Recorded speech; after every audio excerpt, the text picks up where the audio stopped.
નમસ્કાર, અમરેલીમાંથી મોટી ખબર સામે આવી છે।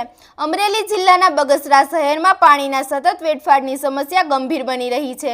શહેરના નાની ચોક, જૂની શાક માર્કેટ, નાની પોસ્ટ ઓફિસ, મોટી હવેલી, આપાગીગાની જગ્યા, કુકાવાવ નાકા, શિવાજી ચોક જેવા અનેક વિસ્તારોમાં ઘરેથી વહેતા પાણીના કારણે મુખ્ય માર્ગો રોજ પાણીથી ભરાઈ જાય છે।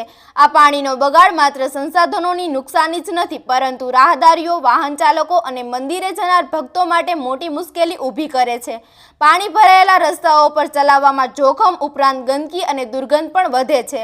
સ્થાનિકોએ તંત્રને અનેક વખત રજૂઆતો કરી હોવા છતાં કોઈ પણ સંતુષ્ટિકારક કાર્યવાહી ન થતાં લોકો નારાજગી અનુભવી રહ્યા છે।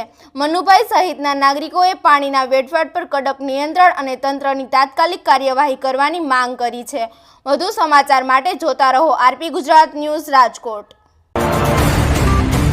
મારું નામ મનુભાઈ નાથાભાઈ બગસળિયા, રહેવું બગસરા।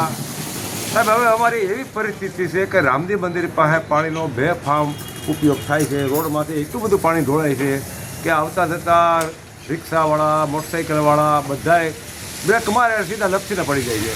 પછી મસ્જિદે જવાનો રસ્તો એ આનો આ જ છે, બરાબર। એટલે હવે તંત્રને ઘણી ફેરો અવારનવાર જાણ કરી, પણ તંત્ર આની માટે કાંઈ પગલાં લેતું નથી। અઘોર નિંદ્રામાં સૂતું છે તંત્ર। આજે પાણીનો પેચીદો પ્રશ્ન, લોકો આજે પાણીનો વેડફાટ કરી રહ્યા છે। તંત્ર નિંદ્રામાં છે, લોકોની અવારનવાર રજૂઆત છે, છતાં પણ કાંઈ કામ થતું નથી। દુકાનદારને તકલીફ, દર્શનાર્થી જતા આજે ભક્તજનોને તકલીફ, મસ્જિદે જતા આજે ભાવિકોને તકલીફ। આ સ્થિતિની અંદર આજે તંત્ર ક્યારે જાગશે? કિરીટ જીવાણી, બગસરા।